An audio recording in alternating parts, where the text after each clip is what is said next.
kali ini seri video puisi. Nah, untuk video pertama ini saya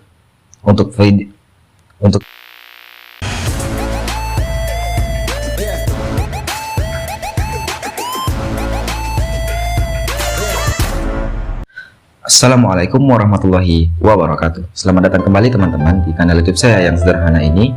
Dan pada video kali ini saya akan memulai suatu seri video seperti sebelumnya saya membahas teori sastra. Dan kali ini yang akan saya bahas adalah apresiasi puisi. Nah, mulai video ini dan beberapa video ke depan saya akan membahas video-video terkait puisi. Untuk video pertama ini kita akan membahas pengertian dan hakikat dari apresiasi puisi itu sendiri. Nah, apa itu apresiasi puisi? Apresiasi puisi terdiri dari apresiasi dan puisi. Apresiasi menurut Effendi dalam Najid 2002 halaman 39 dapat diartikan sebagai aktivitas menggauli karya sastra secara sungguh-sungguh sehingga tumbuh pengertian, penghargaan, kepekaan pikiran kritis, dan kepekaan perasaan yang baik terhadap karya sastra. Secara sederhana, apresiasi adalah upaya untuk dapat mengerti karya sastra yang dapat dibaca dengan memahami maknanya. Sementara puisi, Coleridge dalam Pradopo 1996 halaman 6 mengemukakan bahwa puisi adalah kata-kata terindah dalam susunan terindah.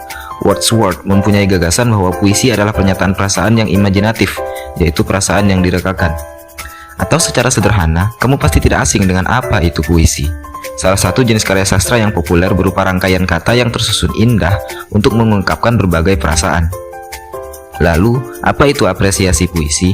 Berdasarkan definisi apresiasi dan definisi puisi tadi, apresiasi puisi dapat kita artikan sebagai kegiatan menikmati karya puisi untuk memahami maknanya, menghayati, meresapi, secara bersungguh-sungguh dengan membaca atau mendeklamasikan suatu puisi. Secara sederhana, menikmati suatu puisi secara segi estetika dan segi maknanya. Tapi apresiasi tidak hanya sebatas menikmati. Menikmati puisi ada pada tingkatan pertama dalam 4 tingkatan apresiasi puisi. Pada tingkatan pertama, seseorang melakukan apresiasi puisi hanya dengan menggemari, menikmati, meresapi makna, dan memahami mendalam pesan-pesan yang terkandung di dalamnya. Tingkat kedua adalah produksi.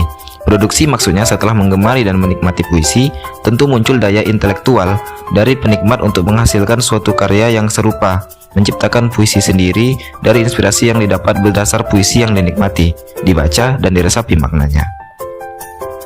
Tingkat ketiga, mengkritisi. Seperti pendapat Effendi tadi, salah satu bentuk apresiasi adalah menghasilkan kepekaan pikiran kritis. Di tingkat ini, setelah menikmati dan menghayati suatu puisi, apresiasi dilakukan dengan mengkritisi atau menilai suatu puisi dari segala seginya, menemukan kekurangan dan kelemahannya. Pada tahap ini, seseorang harus memiliki pengetahuan dan pemahaman yang mendalam terhadap puisi. Tingkat selanjutnya adalah kreasi, menghasilkan puisi dengan kualitas yang lebih baik. Bukan hanya menghasilkan karya puisi, tapi kreasi maksudnya adalah menciptakan sesuatu yang berbeda. Setelah tingkatan kritisi, kekurangan yang ditemukan pada suatu puisi jadi acuan untuk evaluasi, sehingga dapat menciptakan karya sendiri yang berbeda dan lebih berkualitas. Nah, kira-kira seperti itulah apresiasi puisi. Singkatnya, kita membaca suatu puisi, menikmati dan memahaminya, lalu akan muncul keinginan untuk menciptakannya juga. Setelah itu, kemudian memahami cukup dalam, akan muncul pemikiran yang kritis untuk menilai suatu karya puisi, dan akhirnya dapat menciptakan karya yang lebih baik. Sekian untuk kali ini, kedepannya akan dibahas lebih lengkap tentang apresiasi puisi dan topik-topik mengenai puisi lainnya.